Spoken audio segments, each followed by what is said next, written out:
ఆశీర్వాదాలు ఇస్తూ మనకు జీవితానికి కావాల్సిన ప్రతిదాన్ని సరిపోయేటట్టు చేసి మనల్ని ఏ విధంగా భద్రపరిచే దేవుడు గొప్ప విధముగా అన్ని సమకూర్చిన మన యొక్క సనుగులు మన యొక్క విసుగులు ఎంత భయంకరమైనవి అంటే దేవుని ఆశీర్వాదానికి వ్యతిరేకంగా.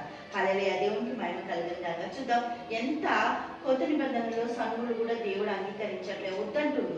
చూద్దాం, 1 కొరింథీయులకు రాసిన పత్రిక 10వ అధ్యాయము 5వ వచనం చూద్దాం. అయితే వారిలో ఎక్కువ మంది దేవునికి ఇష్టలుగా ఉండకపోయేది కనుక అరణ్యంలో సంహరింపబడింది. ఆశించిన ప్రకారం మనం చెడ్డవాటిని దేవునికి స్తోత్రం హల్లెలూయా ఆశింపకుండానట్లు ఈ సంగతులు మనకు దృష్టాంతములుగా ఉన్నవి. దేవునికి స్తోత్రం. ఏం చేసిందంట వాళ్ళు? క్రీస్తులోని ఒకే ఆత్మ సంబంధమైన బండలోని తాగిండ్రంట. దేవునికి స్తోత్రం. అందరూ ఆత్మ సంబంధమైన ఒకే పానీయమును పానము చేసి ఏలే అనగా తమను వెంబడించిన ఆత్మ సంబంధమైన బండలోనిది తాగిరి. ఆ బండ క్రీస్తే. దేవుడికి మహిమ కలుగును గాక. హల్లెలూయా.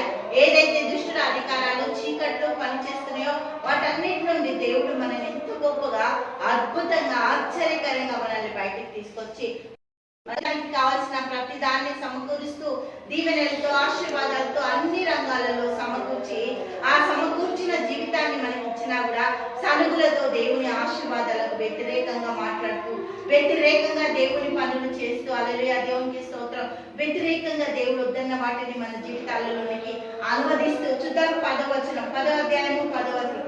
మీరు సనగకుడి వారిలో కొందరు సనిగి సంవారకుని చేత నశించిరి. దేవునికి స్తోత్రం.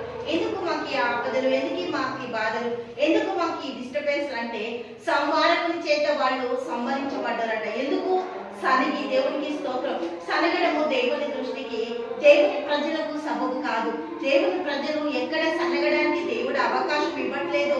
పగలు మేఘస్తంభం, రాత్రి అగ్నిస్తంభంలో దేవుడు వాళ్ళని దీవించి ఆశీర్వదించి వారికి కావాల్సిన ప్రతి వాటిని కూడా సమకూరుస్తూ సిద్ధపరుస్తూ వారి జీవితాలలో అన్ని మేళ్లతో నింపినా కూడా వారి యొక్క జీవితాలకు కావలసిన వాటి కంటే అధికమైనవి లోకపరంగా పరిగెత్తుతున్న ఈ యొక్క దేవుని ప్రజల యొక్క విషయాలన్నీ కూడా దేవుడు సంహరిస్తూ న్యాయంగా ఆయన వైపు చూస్తూ ఆయనలో ఉంటూ ఆయనతో నడుస్తూ ఆయన దగ్గర పొందుకున్న ప్రతి బిడ్డలని దేవుడు దీవించి ఆశీర్వదిస్తుండే. దేవుడికి మహిమ కలుగును గాక. హల్లెలూయా.